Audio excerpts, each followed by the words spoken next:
Welcome to Rev MD, a podcast created for healthcare professionals by healthcare professionals.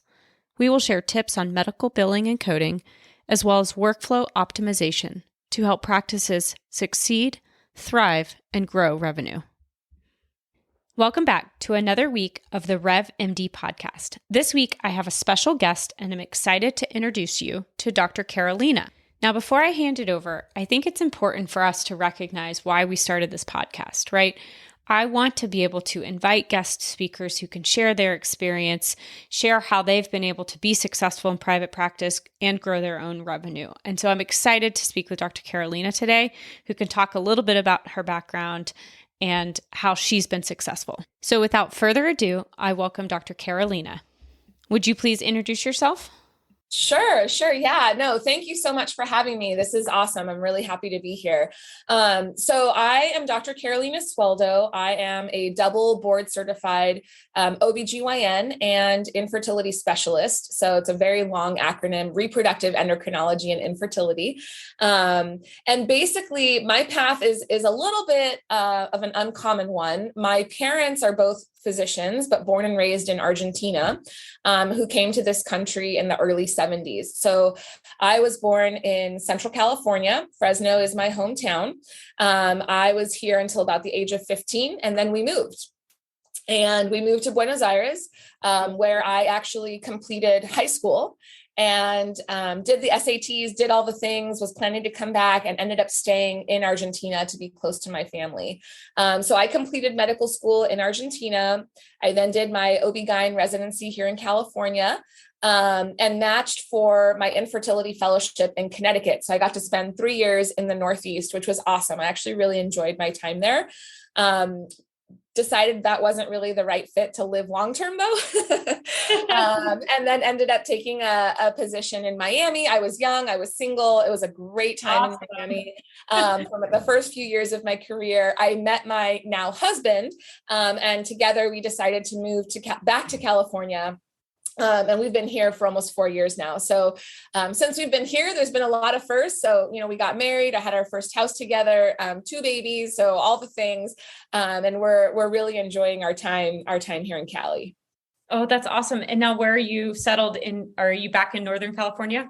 So Central Valley, which is Central California. Okay. So we're in Fresno, Clovis area, which most people don't know that city, but if you know Yosemite National Park, we're about 45 minutes from there. So we love getting up into the mountains on our time off. We love exploring what the state has to offer. So we're about 2 hours from everything. So we get to go up into the mountains. We go out to the coast. So it's a lot of fun.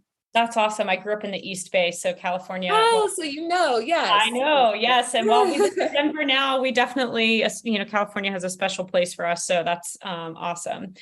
And so, as you've, grown your career, you've been in different locations, how have you looked at, revenue in your practice, or whether you're employed or private practice, right? All of that comes into play as you think about how to balance really good patient care, access to care, but also recognizing, that there is this revenue game that you need to play. I mean, tell us a little bit about just how you've approached that throughout your practice. Yeah. So I think most of us can agree that we get zero education on that in medical school and in training, frankly. Like that just wasn't part of the conversation when I was a resident or a fellow. So in my first position as an employed physician in Florida, I really didn't have to think about it. I was salaried. I had a bonus incentive, but there really wasn't a lot that I had to do. I was given kind of this is your super bill. These are the basic codes, and, good luck with that. Yeah. What I did notice right out the gates was that especially in my world in infertility, when I trained in Connecticut is what we call a mandate state. So I'll back up just a little bit. So the treatment of infertility is not regulated at a national level. That's something that's been left to the states to decide. So there are very few states in this country that actually require payers to cover fertility testing and treatment. Most states do not have that. So the coverage is really different depending on where you practice. So where I trained in Connecticut, most patients had 3 inseminations and 2 IVFs covered at 100%, including medication. So when we were counseling patients, or when I was learning, the financial piece of it just really wasn't a huge part of the conversation because we didn't have to talk about it, because most of them were covered. It really only became part of the conversation once they had exhausted sort of that mandated coverage. Okay. Now, moving to Florida and shifting from fellow to attending, now all of a sudden, I was talking about finances at almost every consultation because people wanted to know, how much is this going to cost? Is this going to be covered? Is that going to be? So from day one, from the new patient consult all the way through testing and treatment, it was very much a part of the conversation. And when I talk to patients about the pillars in the decision-making process of treatment, unfortunately, the financial aspect of it is one of those pillars because we offer different treatments. IVF is obviously the most effective and the most successful, but is also the most expensive. So when we're going through the options, everyone's like, oh yeah, well, I want to do that because that's going to get me my results faster. Oh, but wait, you're telling me it's going to cost X amount of dollars. Wait, maybe I'll try something, less effective, but also a lot less expensive first. Right. And so it's very much a part of the conversation. And then in my transition to my role here in Central California, where I took on much more of a leadership type role within the practice, I became very keenly aware of how revenue was important because again, in an infertility practice, most of us have our own IVF lab. We have our own procedure room. I mean, it is massive overhead to run this operation.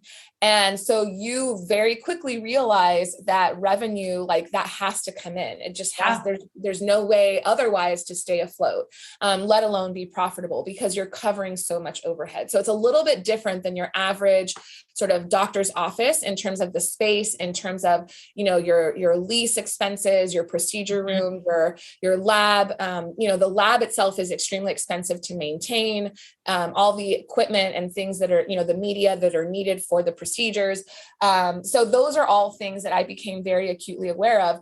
The other thing is that reproductive surgery is very much a part of my practice. But when I realized I was spending all this time away from my office, and then when the reimbursements were coming in, I was like, wait, I just spent a full day away from my office for this. Yeah. I mean, so it's, and again, you never want to practice based solely on revenue, but it definitely becomes a part of the conversation. And so some of the things that we have changed or that we have looked at, so number one, and I would say I feel comfortable talking about this more now, 7 years into practice, because of the more leadership type role that I have at my current position. But like some of the things that we changed. So number one, if you have a balance walking in the door, we are collecting that balance before you are seen. Yeah. So what was happening before is that was kind of accumulating. And they're not, as you get further into fertility treatment, the numbers for the cost of treatment starts to go up. And so those balances were getting to be quite high. And so that's something that has been very helpful to us in terms of making sure that revenue stream is continuing to flow. The second thing was from a lab perspective. So we store our embryos, eggs, everything on site. So again, just making sure that all those things are up to date, that we're keeping track, that we're actually following up with patients, et cetera, with regards to their storage fees and whatnot. Mm-hmm. And then the third thing was really assessing what are the things that we can bring in-house. And so what is the testing, or what are the things that we can bring in-house versus outsourcing, different imaging studies, different procedures that we could potentially be doing in-house, to assist with that revenue stream. And so hopefully that's sort of helpful. On the patient side, the big things that we focus on is we really want to make sure that patients get through the consultation and the testing, because that's really going to provide them and us with the most answers in terms of how to tailor treatment. So if they have any sort of underlying disease that is non-fertility, we always try to hone in on those codes as we're doing the evaluation to try and get as much testing as possible covered. Right. And a lot of these things, whether no matter your specialty, right, the approach is always the same. I mean, it's just understanding, okay, gosh, how do we collect money when, there is a balance, and making sure that the patient responsibility piece is taken care of. And while that's never a fun conversation, I think as we educate patients on, okay, what does a copay mean? What does a deductible mean? What does coinsurance mean? And how am I responsible? And who sets those fees? That makes that conversation a little easier. Now, granted, you are in a field, in an area where there is more cash pay, but that conversation and the tactics around that still, to me, seems, similar, right? Absolutely. And I think it was really, really interesting. And I'm sure many of your listeners experienced this. We were terrified. We were like, this is going to be a change. What are people going to say? It was very nerve-wracking when we first started doing it. And what was so interesting to us is that there really was very little pushback. Once the patient was explained and educated and understood, there really was very little pushback from the patients in that change. That was, I think it was more our anticipatory fear than actually like what played out. Absolutely. And I think, we're starting to work with practices and even suggesting, trying to keep a credit card on file, trying to, Yes. pay or auto charge those credit cards, under a certain balance, right? Sure, Obviously, if there's a really high balance, you may want to give someone a heads up or double check. And there seems to be some acceptance of that, right? That seems to be becoming a lot more normal for folks to do that. Yeah. Yeah. And it's not always fun to have those conversations, whether it's with your staff or your patients, to go, okay, how do we make sure we're assessing what our expenses are, assessing what our revenue is? And like you said, building that business case to say, okay, here's some high expenses. What can we do to decrease that? Whether that's bringing it in-house or, finding a different vendor. I mean, it just depends on what it is, right? You kind of have to be able to have that brain to sit down and think through those things. Yeah. And I definitely think sort of making the time for it is super important. And regular meetings with your biller also, I learned, super important, because yes, they're doing their job, but you need to understand what they're doing as well. Like, it can't be completely outsourced that you don't understand kind of what's going on, because you can provide insight or you can understand things that maybe they don't, and vice versa. Yeah, that's one of the number one things we're helping, not just our clients, but our listeners, right? I mean, for our billing clients, we are certainly, very much probably over communicators, especially in the beginning as we're transitioning. Sure. I'm emailing, my husband's emailing, our billers are emailing.